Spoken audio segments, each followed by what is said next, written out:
ప్రజా పంపిణీ వ్యవస్థలో అక్రమాలను తావు లేకుండా పారదర్శకత పెద్దపీట వేస్తూ పేదలకు అన్ని అవసరాలకు ఉపయోగపడే విధంగా రైస్ కార్డు స్థానంలో QR కోడ్ ఉండే స్మార్ట్ కార్డులను పంపిణీ చేస్తున్నట్లు మైలవరం శాసనసభ్యులు వసంత వెంకటకృష్ణ ప్రసాద్ గారు పేర్కొన్నారు. ఇబ్రహీంపట్నంలోని ఫెర్రీ రోడ్ లో పాత పంచాయతీ కార్యాలయం వద్ద స్మార్ట్ రేషన్ కార్డులను పంపిణీ కార్యక్రమంలో ఎమ్మెల్యే వసంత కృష్ణ ప్రసాద్ గారితో కలిసి పాల్గొని తెలుగుదేశం పార్టీ రాష్ట్ర నిర్వాహక కార్యదర్శి జంపాల సీతారామయ్య గారు సోమవారం నాడు రేషన్ కార్డులు పంపిణీ చేశారు. ఈ యొక్క కూటమి ప్రభుత్వం చంద్రబాబు నాయుడు గారు, పవన్ కళ్యాణ్ గారు, మోడీ గారు ఏదైతే ఎన్నికల హామీ ఇచ్చారో ఆ ఎన్నికల హామీలు అమలు చేసుకుంటూ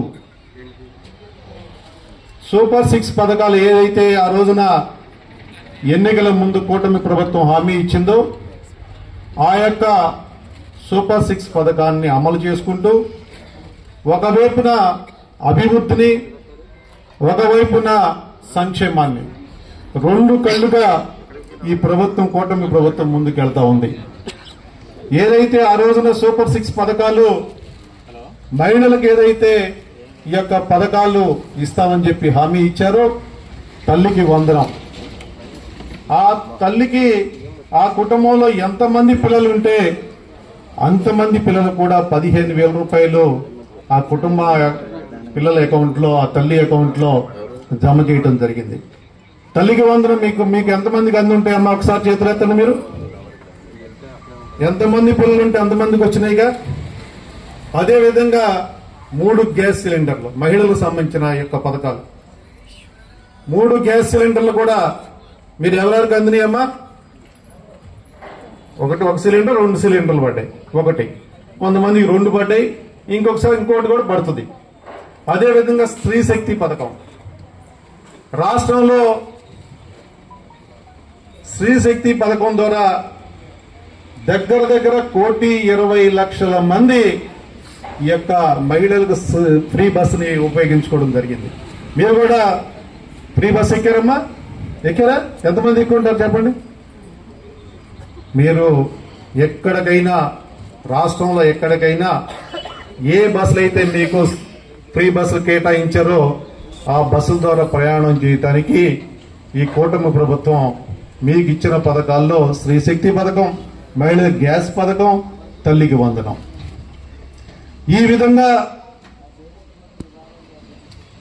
రాష్ట్రం అప్పులతో 12.5 లక్షల కోట్ల రూపాయలు అప్పులుంటే ఈ రాష్ట్రాన్ని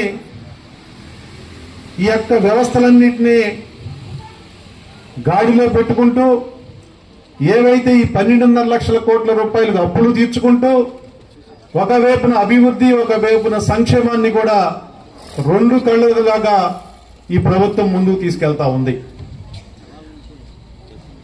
సోదరులారా, మీ అందరూ కూడా ఆలోచించాల్సిన అవసరం ఉంది. గత ప్రభుత్వంలో మనం అనేక ఇబ్బందులు పడ్డాం. కనీసం గ్రామాల్లో రోడ్లు వేసుకోలేని పరిస్థితి, గ్రామ పంచాయతీల్లో నిధులు లేక కనీసం వీధి దీపాలు కూడా వేసుకోలేని పరిస్థితులు ఉన్నాయి. ఇవన్నిటిని కూడా అధిగమించాం. ఈ యొక్క 13 నెలల్లోనే ఏవైతే ఆనాడు కూటమి ప్రభుత్వం హామీ ప్రకారం ఈ సూపర్ 6 పథకాలని సూపర్ స్పీడ్ తో ముందుకు తీసుకెళ్తూ అదేవిధంగా అభివృద్ధిని ఒకవైపున పోలవరాన్ని, ఒకవైపున అమరావతిని, అదేవిధంగా ఈ యొక్క అభివృద్ధి కార్యక్రమాలు గ్రామాల్లో జరిగే అభివృద్ధి కార్యక్రమాలను చేసుకుంటూ ఈ యొక్క 13 నెలల్లోనే ప్రజల మనల్ని పొందిన ప్రభుత్వం ఈ కూటమి ప్రభుత్వం అని చెప్పి ఈ సందర్భంగా మీకు తెలియజేస్తా ఉన్నా. సోదరులారా, మీ అందరూ ఆలోచించండి. మెరుగైన సేవల కోసమే ఈ రోజున ఈ స్మార్ట్ కార్డు విధానాన్ని తీసుకురావడం, దీన్ని సద్వినియోగం చేసుకోండి. మీరు ఎక్కడైనా ఈ కార్డు ద్వారా మీరు ఈ రేషన్ తీసుకునే విధానాన్ని మీరు ఉపయోగించుకోండి. ఈ యొక్క ఎక్కడైతే మరి ఈ రేషన్ షాపుల్లో ఈ యొక్క అక్రమాలు జరుగుతున్నాయో ఆ అన్నిటినీ అరికట్టడం కోసమే ఈ స్మార్ట్ కార్డు విధానాన్ని తీసుకురావడం జరిగిందని చెప్పి ఈ సందర్భంగా మీకు తెలియజేస్తూ ఈ యొక్క కార్డును వినియోగించుకొని మీరు మెరుగైన సేవలు పొందాలని కోరుకుంటూ నాకు ఈ అవకాశం ఇచ్చిన మీ అందరూ కూడా హృదయపూర్వక నమస్కారాలు తెలియజేస్తూ సెలవు తీసుకుంటా ఉన్నా. మాకు ఇప్పుడు ఈ కార్డు